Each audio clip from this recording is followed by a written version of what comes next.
আমার বাবা স্বনামধন্য চলচ্চিত্র অভিনেতা প্রবীর মিত্র আজকে রাত 10টা 15 মিনিটে ইন্তেকাল করেছেন। ইন্নালিল্লাহি ওয়া ইন্না ইলাইহি রাজিউন। আগামীকাল ওনার নামাজে জানাজা এফডিসির মসজিদে অনুষ্ঠিত হবে।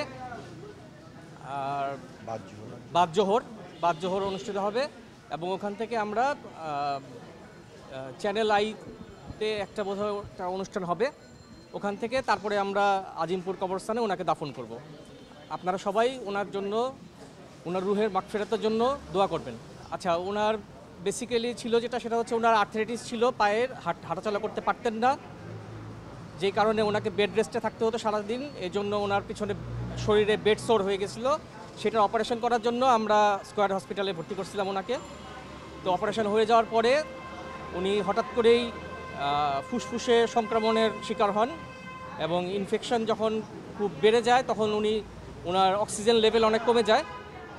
তারপরে ওনাকে কৃত্রিমভাবে অক্সিজেন দিয়ে ওনাকে ট্রিটমেন্ট দেওয়া হয়েছিল এবং শেষ মুহূর্তে ওনার প্রতিটা অর্গানই আস্তে আস্তে ফেল করছিল এবং লাস্টে ওনার হার্ট ফেল করে এবং উনি মারা যান।